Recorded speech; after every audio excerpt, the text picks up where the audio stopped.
Well, I noticed we have a special visitor walking in the chapel right now, someone that was present when John W. Hess was on the earth, and he actually dedicated this building. I think it's time that we turn the time over to our brother Brigham Young. In his honor, I would like to sing the first verse of Come, Come Ye Saints, hymn number 30. Do we have a chorus here in the, come on up and let's give Brother Brigham a welcome, Hess welcome.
Who wrote that?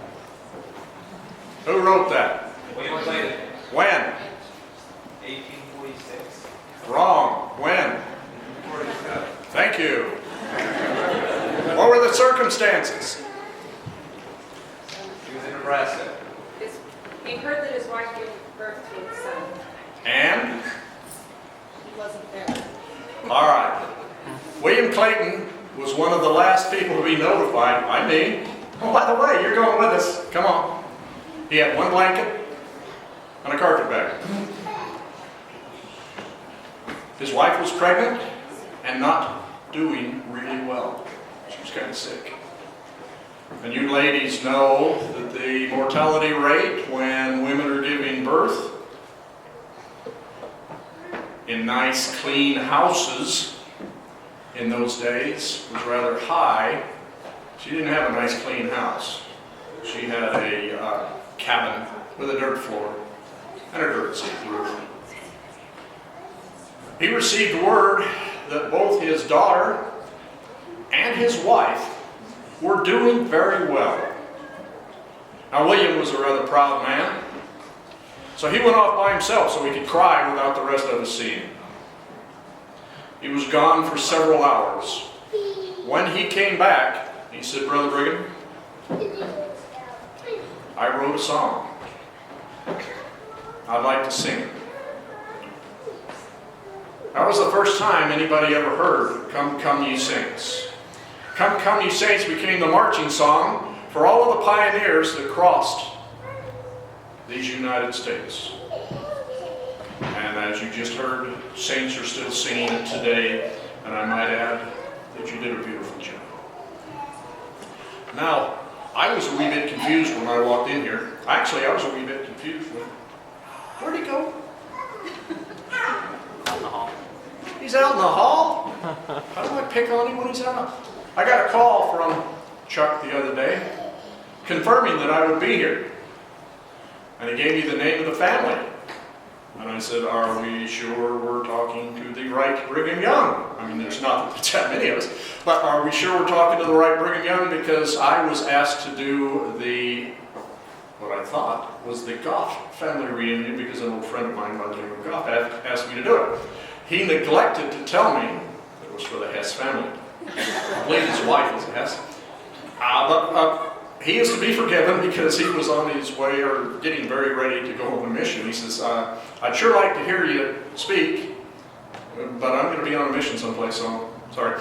So 2 weeks ago, I got a call from him, and I says, I thought you were on a mission. And he says, you know, telephones go across state lines. So we talked for a while, and then I agreed again to do the show, and then Chuck called me and told me the proper people that I was doing the show for, and it is my understanding that I had the great pleasure of sealing, I believe it was 5 of Brother Hess's wives to it. And as Chuck mentioned, I also had the great privilege of dedicating this building, which has changed quite a bit since I was here. All right. Now, from now on, Brother Brigham is in the house. I will not answer any questions addressed to the other fellow that was just talking to you. I am Brother Brigham. That thing, excuse me, there's a door here that keeps hitting me, and where it's hitting me, it's not comfortable, so we'll just open it and get it out of the way. All right, do any of you have a question for Brigham Young? There's got to be somebody at some point in your life says, you know, if I was just able to ask that old turkey, use.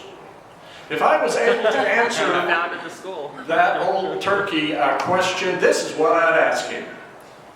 Do we have any questions? Yes, sir. So a few weeks ago, I had the pleasure of hiking up Ensign Peak with some of my friends. I did too. While we were up there, we reflected upon your journey up the mountain and what it was like for you. Could you describe that? You've got to remember that Brigham Young, the man, was one whale of a man. Brigham Young, the prophet, was even better. Brigham Young climbed that hill. As he was climbing up the hill, he was talking to several of the other brethren, and you've got to remember that it was only a few days after I was so sick when I came into the valley, I couldn't even sit up without help in the back of the carriage that I was in.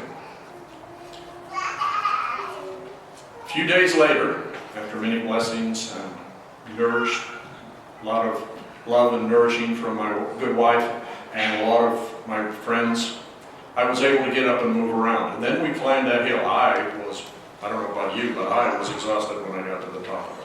Oh, it was all time.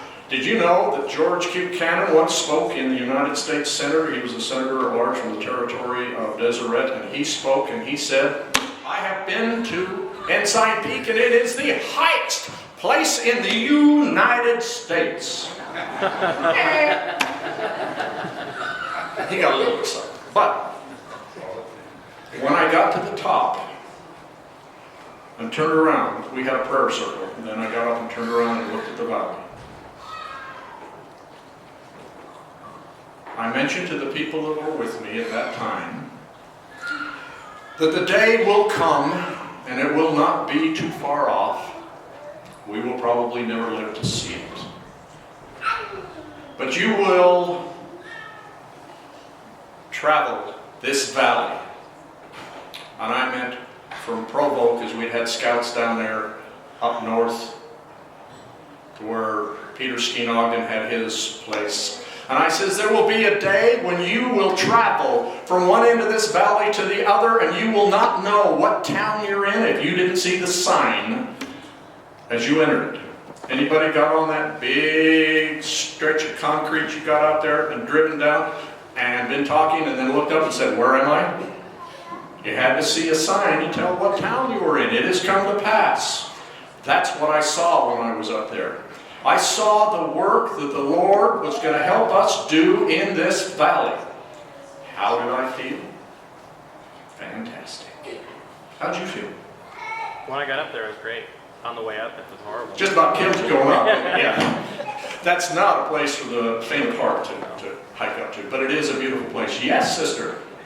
We're from Iowa, and we know a lot of RLDS in our area. I was wondering if you could give us your perspective of the people that stayed there and eventually became RLDS. Ooh. Joseph Smith's son ran that organization. My opinion of the people that stayed there, they did what they thought was right. They were wrong, but they did what they thought was right. They stayed true to what they believed. And for a long time, so did the church. but then it went several times. The RLDS Church sent missionaries out here to proselyte. Joseph Smith III sent 2 of his brothers out here to preach to us. They were not a patch on their father. They were boring, they were listless. And I would not let them preach in the tabernacle because I did not want anybody to think that I was sponsoring, favoring, or anything else that church. But I did arrange for them to speak in another place, and they spoke, and they left without one convert. I'm sorry. Just, I guess, having Orson Pratt speaking at the tabernacle at the same time had something to do with that. They're good people. They're good people. They're faithful. They're wrong, but they're faithful. We have sent missionaries back there many times to try to convert them, and we've had some success. We still are having some success back in Ireland. But I wish they'd kill us. Yes, brother. And just to kind of give you an idea of what's happening. Brother, I'm about 135 years old. Could I get you to speak up just a little bit? Okay. Those people back there have been told over and over again that if they reveal themselves as Smith descendants, that the church will kill them. And that is really the truth. No, that's not the truth. That's what they believe. That's what they believe, but I mean, they believe that truth. Okay. I tried to help the Union Pacific, and I did help the Union Pacific. I went over into Colorado and I contracted, and I had a lot of the brethren over there working, and I went over into the Sierra Nevadas, and I had a lot of the brethren work bringing those trains here, because I don't like wagons as much either. But I traveled the length and breadth of this territory dozens of times. Many, the actual number of miles, I don't know. I didn't have an odometer on my, like we did on the wagon, on my carriage. But I will bet, sir, that it was in the thousands and thousands of miles. And then as soon as the trains got here, oh, I love that. Jump on a train, go down as far as the train would go, have a wagon meet you, and just keep going. And you know the best part about traveling, for me, sorry, not for you, but for me, is every town I came into, there was a party. People loved to see their prophet, and they wanted to have a party, and they dressed up in their best clothes, and they had their children on both sides of the street waving at me as I came in, and it was a party. Somebody told me out in the hall that I have lost weight, that I used to be rather portly. Do you know how many parties I went to? And all of you brethren know that the best cooks in the world are our Mormon sisters. And anybody want to argue with that? I want to see them get beat up. All right, does anybody have another question? Yes, sir, right over here. Can you tell us about what must have been a very difficult decision to tear out the foundation of the Salt Lake Temple and start over? That wasn't difficult at all. It was disintegrating. For those of you who don't know, beautiful question, thank you. As it can lead to a story. The temple was built twice, started twice actually. We went up to a real nice place, I believe you call it Red Butte Gardens now, and we quarried sandstone. Some of it was as thick from me to him, from me to you, sister. Some of it was that thick. We quarried it, we brought it down on ox carts, and we started to build the temple. And that was difficult, quarrying. Not as hard as the granite we did later, but it was difficult to quarry it. It was red sandstone. If you go up there today, you can see the quarries. They're still there. I would encourage you to go up to Red Butte Gardens because it's a beautiful place. Ask them about the quarries. When Johnson's army, you know we were invaded by the United States Army, I hope. Johnson's army invaded us in 1857. And we did not want them to desecrate our temple. So we buried it. We had built it up so high, we buried it, we plowed the land above it, We smoothed it out and it looked like just any other field getting ready to be plowed. Except there was a bump in the middle of it. After a couple of years, the nonsense with Johnson's Army was finally straightened out, and they skedaddled down to Camp Floyd, and we dug it up. When we dug it up, we found that just the additional weight of the dirt that we had put on top of it had taken the sandstone and crushed all of the mortar. Shut the mortar out. Just, we can't build a temple with the mortars just disintegrate because we had a long way to go. And the reason why we built it out of sandstone is because down in California, all of those sandstone and adobe buildings were doing great. Anybody been to California? Is the weather the same as it is here? Mm-hmm. So we soon learned what our winters and springs were like. This last spring's been a wet one. Can you imagine what it would do to the sandstone? The city-county building was built out of sandstone. It had to be rebuilt, or had to be refinished here recently. I understand from a reliable source that they're about to spend $7 to $11 million to redo the building again. It's much smaller than the temple would have been. So we had to take it out. We had to go right back down to the base, all the way down, take it out, and find something we could build it out of. We had been celebrating every year on the 4th of July up at the top of the Cottonwoods. Anybody know what's around the top of the Cottonwoods? All of that granite. So we started working, getting granite down here. Granite's heavier than sandstone. It's a lot harder than sandstone. And that might account for why it took us so long to build the temple. But how did I feel when we tore it out? I was, of course, sad because of all of the labor that went into it, but I was also happy that we had found a much more reliable source of material. Boy, did it provide a lot of labor for a lot of newcomers coming into the valley for a long time. We didn't have an unemployment problem. We just put them cutting granite. Does anybody else have another question? Yes, sir. Seems the federal government went out of their way to send people here as judges and different officers to antagonize you and the saints. How'd you deal with them? Well, I thought about shooting them. But something told me that that was not the proper way to deal with a federal official. For a long time, we ignored them, which really irritated them. Somebody would have a problem, they would come see me, because up until 1858, I was the governor, which really irritated those guys.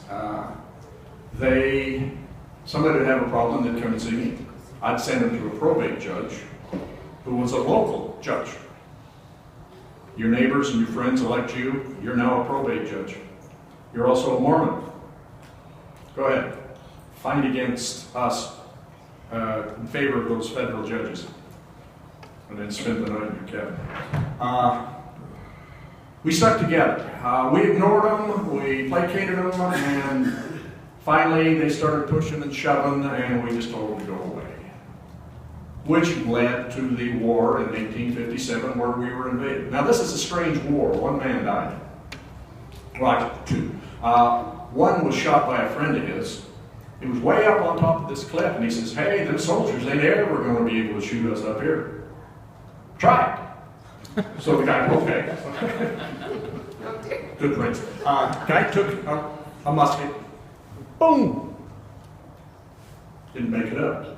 And he says, "See, there ain't no rifle around here that can." Another guy stepped up and says, "I can shoot you."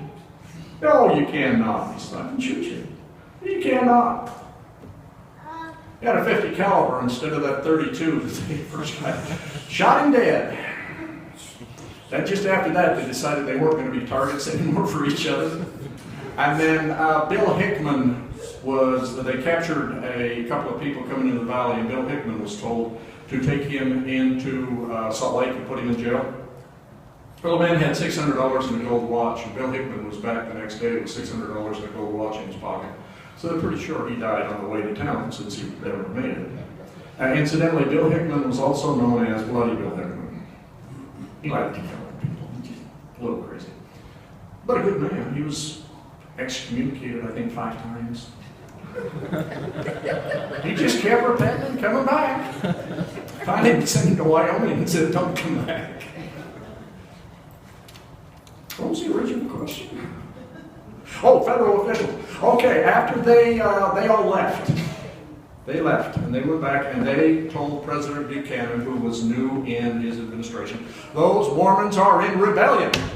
They are horrible. They ran us out. They're destroying all of the records. There are no federal records, but we had excellent federal records. They were in the building. They were fine. Nobody ran them out. We just ignored them until they got tired. And so they sent more federal officials. And we treated them pretty much the same way, except one federal official, and since there are ladies and children here, we will put this as delicately as possible. One federal official bothered a young Mormon girl who was a virgin. He decided it was time to get out of town. They made it up to the top of Emigration Canyon when his brother and several friends stopped the stage, took him off, let the rest of the federal officials leave. He was put on the next stage, made it to the first stage station, and then spent a month there recuperating from the beating he took. He's lucky, in my opinion, they didn't shoot him. But we are peaceful people. That word got back there. Johnson's army came out here. The story of Johnson's army would take us an hour or so to tell, but let's jump all the way to the end. Brigham Young, our Porter Rockwell, Lot Smith, and Bill Hickman, and a bunch of others went out there, and they just harassed those poor soldiers to death. They burnt the ground in front of them. They stole their animals. They stampeded their animals through their tents where they were sleeping. Everything they could to harass them. They burned a couple of wagon trains so to deprive them of supplies. They just were horrible to them. Finally, through the mediation of a lot of people, the new governor, Cummings, agreed to come into the valley without a military detachment. He had one officer with him, but without a military detachment. And they says, well, what's going to happen to him? And Porter Rockwell pulled up in a wagon and says, you have my personal word, this man's going to live to be an old man. Nothing's going to happen to him. Porter had about 8 guns on him at the time, so none of the soldiers wanted to argue with him. Well, they came into the valley, and I'm not going to say Mormons are sneaky, but we are. To show the governor how well fortified the canyon was, he came up to a sentry post with a big fire. Halt! Who are you? Porter Rockwell, I'm bringing the governor in. Port, that you? Yeah. Okay, pass. They'd go 100, 200 yards down. Halt! Who goes there? Meanwhile, the first group dropped off the edge, run like crazy down about 3 places, come back up, put a new guy up there, yelling, halt, who goes there? They did that all the way down. When he got there, he sent word back out, don't try to come into that valley or down that canyon, there's 10,000 troops. They'll cut you to pieces. There was maybe 100. Uh-oh, run away. So, when Cummings came into the valley, he saw that there was no insurrection. The records were fine.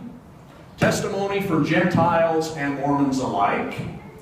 And did you know that this is the only place that a Jewish fellow can be a Gentile? But the Gentiles and the saints alike all said, there's no problem here. Brigham Young turned over the reins of governorship to him without so much as an argument. He said, Governor, welcome. Here's your office. How can I help you? Governor sent word back. You tell the army to come into the valley. They're to march down to State Street.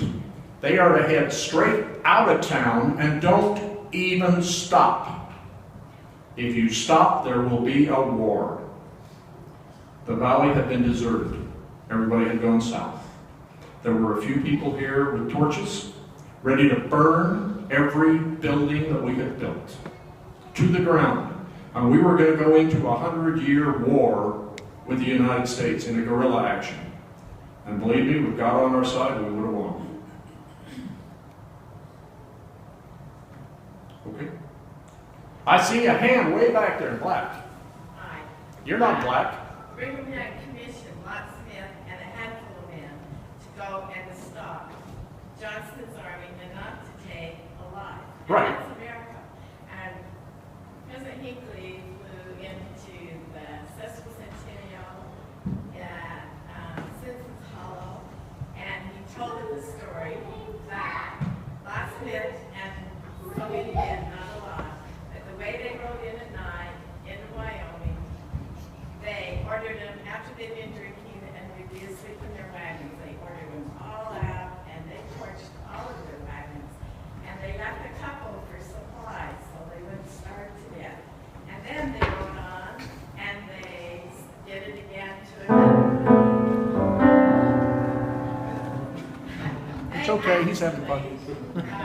They actually burned over 70 wagons, and the United States government wagons literally stopped Johnston's army up there in Wyoming. They had to spend the winter in Wyoming. And Colonel Kearns, he was not a Mormon, but he left the Mormons to him. He cleaned up a lot of the lies with President Buchanan. And so the next spring, like you said, they came in peaceably and did just what you said. But that actually was a miracle that the Johnston's army was literally stopped. And Gary Gillespie, that was the secretary for Lot, he said that's why Utah does not have that corner. When we got our statehood many years later, the United States government would not give Utah that corner because what we did to the United States government by burning all of those things. And Rick Young was a very great man. Thank you. Anyway, we've been to the burning. Thank you. Some of the burnings. Your story is really close. Wyoming was made a state, and they took that piece away from us. We were still the territory when Wyoming was made a state. But that is the reason the president said, them Mormons ain't gonna profit from burning them wagons. And that's why we've got the peculiar shape that we do today. Yes. Was there a question in there, or did you just want to, was there a question in there, or you just wanted to say it? No, that's fine. Question? Oh. No, that's okay. I love the story, because you're right. Yes, there was, yes, over here. What was the criteria for people engaging in polygamy? Did they come and ask if they could? You better. Okay. And did, you know, were, Is that fine gentleman sitting next to you that's almost asleep, your husband? yes. Good, good, good. All right, sir. Got this good wife, and you want to take her sister or some other woman as your wife. You come and talk to me. You know the first question I'm going to ask you? Why? Why do you want to take another wife? Well, the sex is great. You're out the door. I want to take another wife to show the Lord my dedication to what He has told us to do. And with my farm, my ranch, my business, I can afford another wife and additional children. You couldn't just run off and marry 10 women. You had to be able to afford them, because I'm not going to support your wives. I had a hard enough time supporting mine. But there was a very religious aspect of it. Why do you want them? Do you want them for companionship? Do you want them for, because you want to show the Lord that you can follow what He says, even though it is unpopular? He could go to jail. The Morale Act against cohabitation. They tried to put me in jail. Every federal official that came out here tried to put me in jail using that law. I considered that law to be unconstitutional. It violated the First Amendment. So I ignored it because it was unconstitutional. I know that's rather presumptuous of a citizen, but I just ignored it. And my friend, the probate judge over here, he agreed. And And since it was not a federal crime, he had to try me. And they kept saying, there were some attempts to put federal officials in charge of that, and it finally worked, but it took the Evidence Tucker Act. But they finally passed enough laws that I ended up going to jail for 1 day. But in order to take another wife, and you know, it's less than, I think, 4% of the saints participated in polygamy.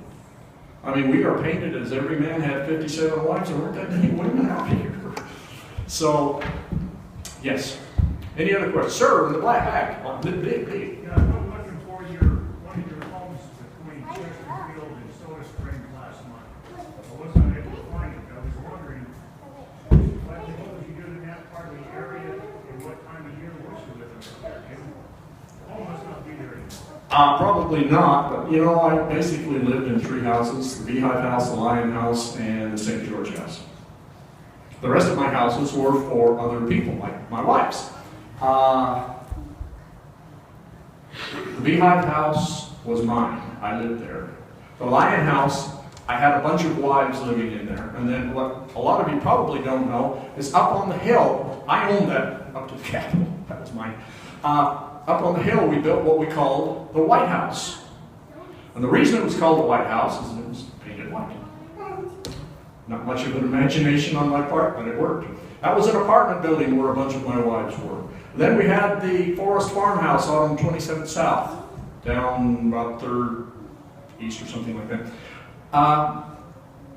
That was a place where I entertained.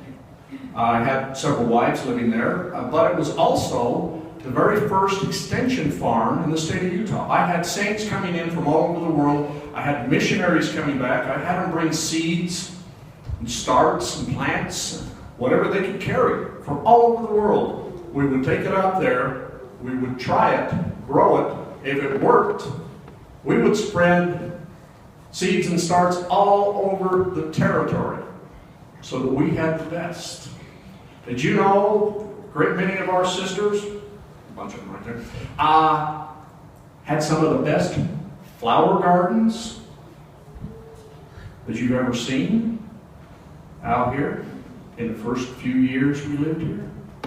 I told the sisters, if I walk up to your house and I see flowers growing there, I know a good woman lives there. If I walk in the house, even with a dirt floor, it's kind of hard to keep it clean, but even with a dirt floor, if you keep the house clean and tidy. If I see your husband has all of his buttons on his shirt, I know you're a good woman. And if I come in and sit down and have supper with you and you cook a tasty, it might not be a real fancy meal, but you cook a tasty meal, I know you're a good woman. Or one time I got kind of angry with the saints and the women because the men were running around with frayed collars and buttons missing. So I got up in the tabernacle during conference and I laid down the law. This ain't going to happen no more. And I use the word ain't a lot. I'm not a very well-educated man.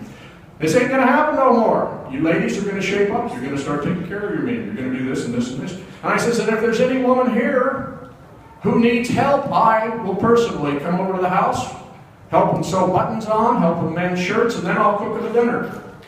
You got to remember that my wife had consumption. My first wife had consumption for several years before we joined the church. And I would work all day, and then I would come home and take care of the family at night because there were times when she couldn't even raise her head off the pillow. So I became someone button. Somebody's back there just getting tired, waving his arms, so I ought to shut up and let him speak. Go ahead. I have a question. Yes, sir. I have several questions. Tell me this. Why did you ever experience going through the Kirkland Temple? My experience going through the Kirkland Temple? Yes. And why were the endowments changed once they were in the And how much of the temple ceremony is identical to the Masons? I'm not going to answer that last question, and I think it's a totally inappropriate question to ask. Well, Well, I don't think it is. I think comparing us to the Masons is a totally inappropriate question. There are similarities.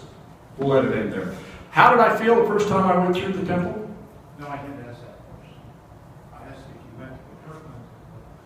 And Does anybody else have a question they'd like to ask? Yes, ma'am. My daughter moved to Gilmore, Utah about 3 years ago. Gilmore? Yes. Yes. And she's heard the story about how you came through to St. George. There was a rock in the road. Do you remember the incident? No, but keep going. Sounds great. Well, she said that you came through the way to St. George. There was a rock in the road, and you told them to move and to clean up, and they didn't. When you came through, it was still there. And they said that Gilmore would never progress because they didn't do what they were asked to do with the rock. That makes me kind of a stinker, doesn't it? I have to research that. I think you may be in the realm of an apocrypha or legend. Let me tell you a legend. Let me tell you a family legend here. How are we doing on time, boss? Oh, okay. Let me tell you a family legend, because what I say is everybody's getting up and leaving. Let me tell you a family legend about the Ashby family. I know the Ashbys. Alton D. Ashby told his son Dwayne Ashby, who told all of his children, that Nathaniel, who was the first member of the LDS church in the Ashby family, he converted in Massachusetts and came to Nauvoo. He rode into the valley of the Great Salt Lake with Porter Rockwell and 3 other men, well armed, and the guns across the saddle, and they were all macho men. Nathaniel never made it to winter quarters. He was a good man. He was an office man. He owned a business. He was kind of a geek. And he got out there in the middle of the winter. He was trying to take care of his family. He was shorting himself on food so that the family would have plenty. And he died. And they buried him out on the prairie. So it's kind of hard for him to come into the valley. 2 men came into the valley of the Great Salt Lake, the first 2 saints. I'm sure I can remember the name. Orson Pratt and... Thank you, Erastus Snow. And I should know it because he's a relative of mine. Erastus Snow, thank you, Ken. When they came down the canyon, they had 1 horse between them. They came down and they made it as far as the Donner Party did. Well, you know, the Donner Party never came all the way down the Mormon Trail into the valley. The weeds and everything were so thick, and they were and they were just exhausted. They triple-teamed their wagons and went up the hill. You know where that great big apartment is now? They triple-teamed their wagons and went up there, and you may have guessed it wasn't quite as steep as it is today. But they got up there, then they spent 6 days sitting there. Well, they made it that far, and they just couldn't go any further with a horse. So Orson, or Erastus, took the horse and went up on top. Orson said, I'm going down this trail. So he's pushing his way through, and pretty soon he's on his hands and knees, and pretty soon he's on his belly crawling. And he moved some brush aside, and there was, and you know, every time he told the story, this snake gained about 6 inches. This was 27-foot snakes, and there was this rather large rattlesnake, diamondback rattlesnake, sitting in front of him going, rattling. And they stared at each other for a little while, and he later said, you know, I will be eternally grateful to rattlesnakes because I uncoiled and went that way. I uncoiled and went that way. I met up with Erastus. They got up on top of the hill, and when they got up there, they did the Hosanna shout 3 times. You all know what the Hosanna shout is. Hosanna, Hosanna. And waved their hats, and then they went down into the valley. They circumnavigated about 6 or 7 miles. And nobody knows exactly where they went unless you listen to their tale. They started down, and then they started to go towards hell. It smelled like the devil. Now, some of you older folks like me probably remember driving into Davis County, all of those sulfur pits that were out there. They have capped them all off now, so the smell isn't there. But the smell was so bad of sulfur. When I used to, as a kid, drive up towards Farmington and Ogden, the smell was horrendous of sulfur. So they must have gone that way. They stopped and had lunch, made a loop, and came back. They got to almost to the mouth of the canyon, and Orson remembered that he had hung his coat in a tree when they had lunch, and so he took the horse and went back. Erastus started climbing, and they got together and went back to the camp. The next day, they got a large group of people together. They cut out the remainder of the brush and came into the valley. Now, that is the only, hate to break anybody's bubble, but that is the only part of the, about a mile, of the Mormon Trail that the Mormons were the first ones to ever cross. But so many of us crossed on the north side of the Platte River that they call that the Mormon Trail. But the actual part of the Mormon Trail, the Donners even beat us partway down the canyon. But after that, that's it. Are there any other questions? Yes, ma'am. I'll be right with you, sir. Go ahead, ma'am. There are a lot of books written about you. What's your favorite one? That's my first question. And the second is, you had a few children. When they misbehaved, what were their consequences? My children misbehaved? You're right, they did. My favorite book, actually, that other fellow whose name's out there on the paper, his favorite book is Brigham Young, The American Moses. Or Modern Moses, one of them. That is my favorite book. Incidentally, I just finished reading it 2 days ago for about the 12th time. My children had their free agency to do what they wanted to, within boundaries. Their mothers and their aunts. See, a lot of my wives never had children with me. The mothers and their aunts were disciplinarians. If it came to the point where I needed to discipline, I'm sorry, I hate to break a lot of people's feelings, but I was of the opinion that you spare the rod, you spoil the child. One day, and it's going to say on my grave when I die, that reminds me of a story. One day, I was preaching in the Bowery, and two of my sons got on one of my favorite horses and were riding it on the Sabbath. I sent somebody out, tell them to take that horse back. The boys kept riding it, and I could see them.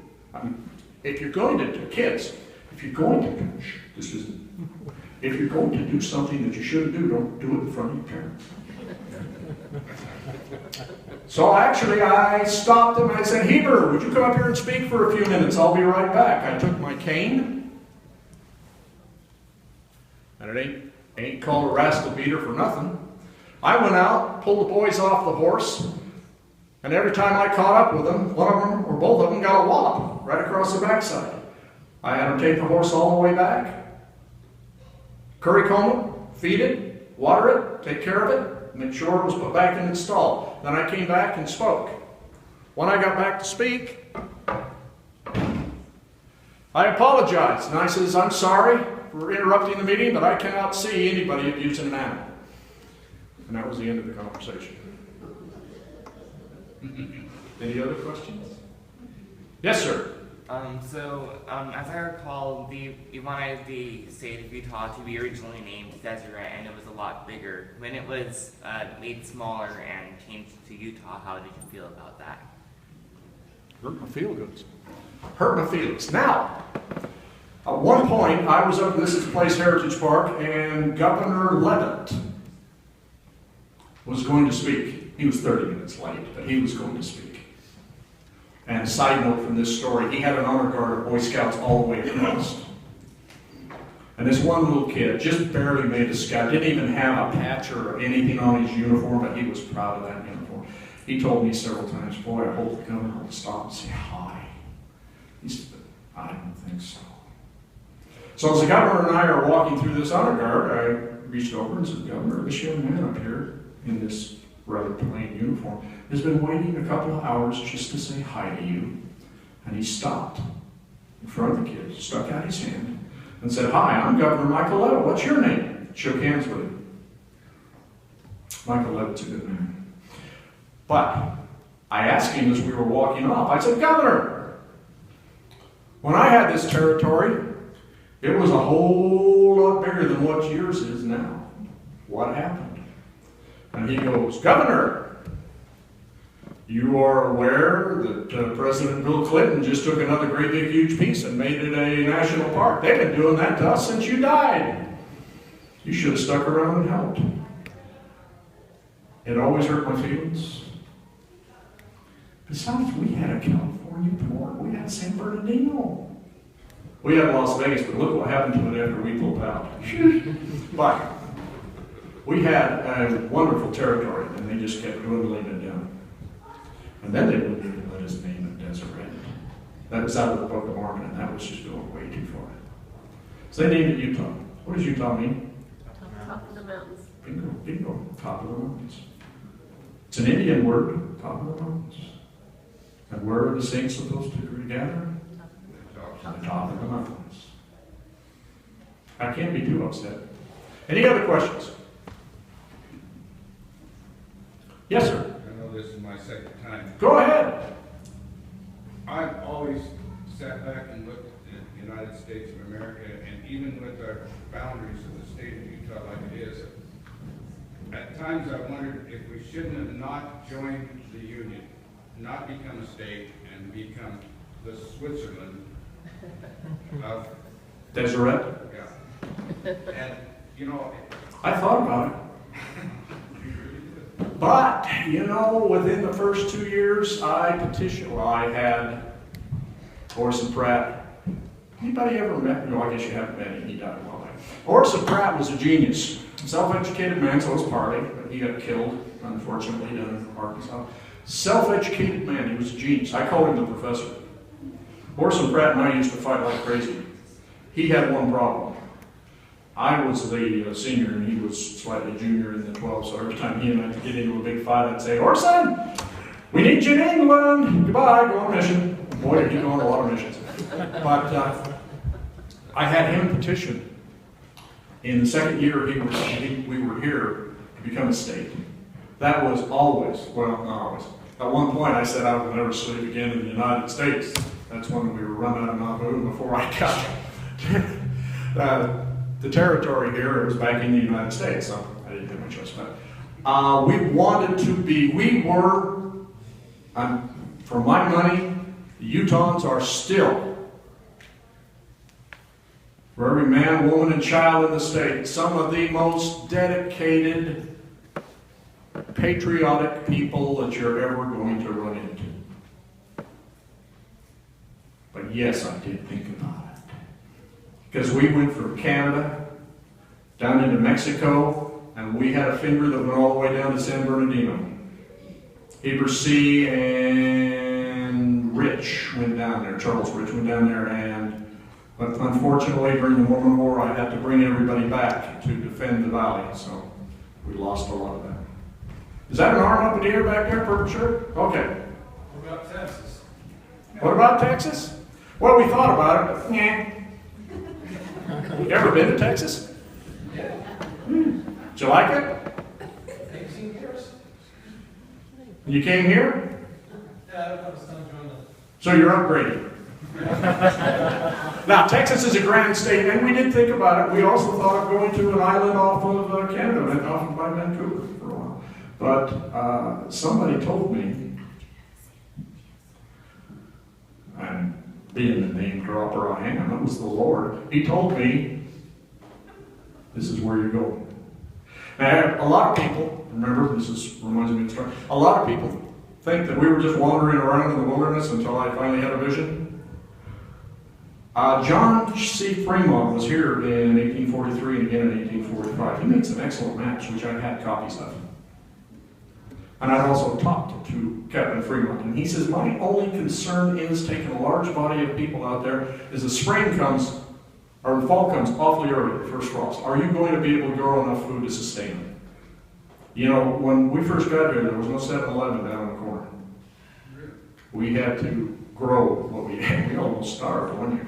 But that's a story for another time. So Texas is a grand state. I actually have a sister that's lived there almost as long as you did. Once in a while I talk to her. Any other questions? Yes, ma'am. How many children did you have? There it is. That's the second most asked question that I have. First most, how many wives did you have? Okay, I had 57 children. Oh, where are you? How many wives, so how many wives? Oh, 56. 56. Where is she? Come on. Little gal had a question all set up for me. And she was the young lady out on the desk. Maybe she's still out there working. Hey, ask my question. Okay. How many wives did you have? I had 57. 57? Okay, then how was it that you No, 56, excuse me. Then you had 57 children? Yes. How did you only have 57 children? What was the problem? Yeah. Well, you see, I had one with every wife and a twin. That's a modern myth, but that didn't happen. I actually, and this is going to shock some of you people, lived as husband and wife, wink, wink, with 19 women. The rest of my wives were I considered and called mother. We did not live as man and wife. Now, you, sir, you're a fine man, aren't you? Come on, you can agree, you're a fine man. Thank you. Okay, you have a wife. You have 3 daughters. Your wife and 2 daughters. No sons, sorry. No sons. Son would ruin the whole story. Okay, you have good wife and 2 daughters. You cut yourself on a rusty saw and die. Just a little. You died. You're dead. The territory comes up and says, ma'am, get off our land. You don't own it. Women did not have the right to own property in the territories of the United States. Now, don't blame Utah or Deseret. It was everywhere. So you had to get off your property. You came over in one of the first 3 or 4 wagon trains. You've been here forever. You have helped this man clear the ground. You have bared children. Good woman. Somebody tell me about her, and I'd go out and have a chat with her. We would get married. I would marry her and put her back on her property. And somebody would say, hey, how can you do that? The territory. I was the territory. I made the rules. So I put her back on her property. I would hire a couple of men to help her take care of her property. She's now living on the land that, as far as I'm concerned, she owned. A few years later, down the road, she decides, meets this young fella that comes into the community. They go to dances together, they sing socializing, maybe a picnic, chaperone, of course, because she's still in my life. They fall in love and want to get married. If she's close, she'll come and talk to me. If she's far away, she will send me a letter. I received a letter from one wife telling me the virtues of this individual she wanted to marry, and he was the greatest thing to come down the road since Moses. I sent out a friend of mine by the name of Porter Rockwell. He went out, had a talk with him, checked him out. He was a good man. He wasn't just marrying her to get her property. So I sent her a letter back. As of the date of this letter, you and I are no longer married, and you are now free to marry whoever you want. You can do whatever you want, but you are now and always will be a member of the family of Brigham Young. So you and your children ever need anything, you contact me and we will assist you. She's now single again. They get married. Now, to confuse matters even more, first time she was married in the endowment house. Temple marriage. When I married her, she was married in the endowment house. Temple marriage. This new guy shows up. They get married. She was married in the endowment house. Temple marriage. Who the heck's going to sort all that out someday? They got to have a secretary up there just chewing aspirin, trying to figure out everything that we do down here. That happened to me 15 times. But I only had children with 19 of my wives. Now, who's going to ask the question? I'm going to depend on you to ask the question. The most question asked by people is age. I'm not sure. You're wearing it. Oh. Why did you found two schools? I didn't. What is your favorite university? Which do you root for? Do you root for Brigham Young University or the University of Utah? Neither. Thank you. I'm a wildcat. So. But I founded the school that he has on all over his shirt. I didn't know that. The University of Utah. I have my hat if you want me. Well, I prefer if you did. That's kind of much. The University of Utah I founded here in the valley of the Great Salt Lake, partially so that we could start educating our children and our ladies. Our ladies should have an education. Right after we got here, I sent several of the sisters back east to go to medical schools because we needed doctors. Now, when they came back out here, they treated women and they treated children. Lady doctors. That's just not proper. I am from New England, after all. It's not proper for lady doctors to treat men. I sent several people, Carl Mazer and Smoot, down to Utah County. This is going to be hard for you to believe. Did you know at one point I had to send down half of the Quorum of the 12 to straighten out that city? They became the mayor, the city council, all of them, because that was the most wicked and adulterous city that we had around here. Provo. Look at them today.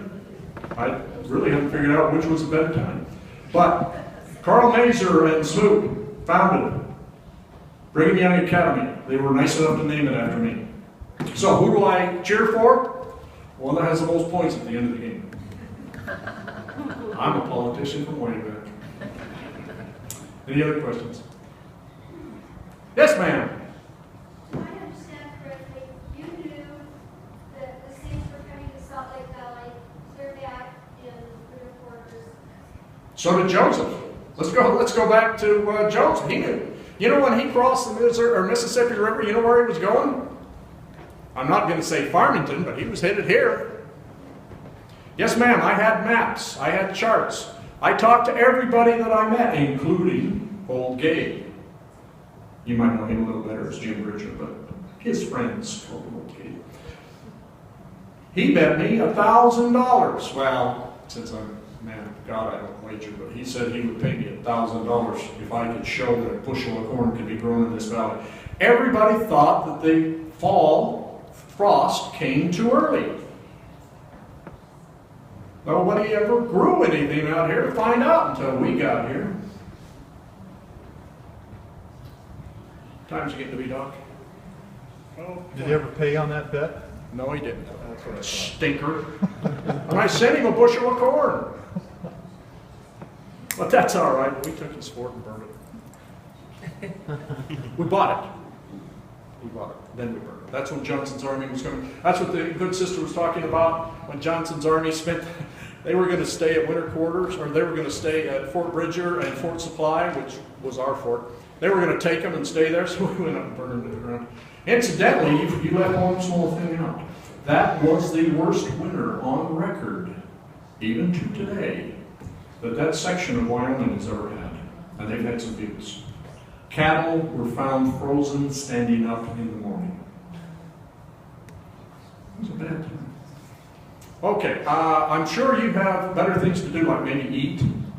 There's a gentleman back there going like this. I think he wants to eat. So I would like to thank you for the privilege of speaking to you today on one of my favorite subjects. Now, you all look familiar, but to tell you the truth, I ain't got my glasses on, so anybody past the first row, I don't know what you look like. But if we ever see each other again at a grocery store or a baseball game, my granddaughters are all big baseball players, a dance recital, because they also dance a lot. Stop by, say hi, and maybe we can reminisce with some more stories. But I thank you very kindly for allowing me to come by and share your reunion. Thank you.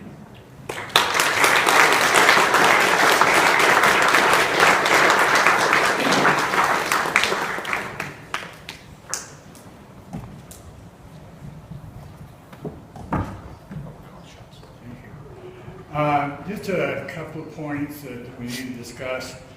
As of this year, I'm stepping down as president of the family organization due to health reasons. I have recommended to the board that Klein Goff be appointed president. In years past, she has been a trooper in helping organize the reunions and helping with all the paperwork and things we need to do. So if you'd like to discuss that with me or have any questions, you're more than welcome. Second thing, I'd like to thank everyone that's helped me along the line here, being president, especially the board and especially my wife. Without her support, I wouldn't have been able to do this. For the reunion, we have printed out the short history of John W. Hess. It's a book that we had last reunion, but I have added 2 letters that John W. Hess wrote to President John Taylor on behalf of the Washington Indians of the Northwest Shoshone. And I've added the story of the life story of David Hess. I also burned 20 CDs or DVDs that has all of the books that have been published, Ann Hess Clark's book, Cindy Hess's book, my book. I got a color scan of the first primary mural on here, and just a lot of information. These are available. We have 25 of these, and I burned 20 of these. If you'd like one, or come and see me after the meeting, I have them out here. And with that, let's dismiss into the cultural hall for lunch. Brother Brigham's more than welcome to stay and eat with us. Thank you. And we'll have a blessing on the food in there. And let's adjourn to there. After the meeting, if you'd like to come back here, if any of you have any questions, if you'd like to share with one another, that we can do some research together, you're more than welcome to do that.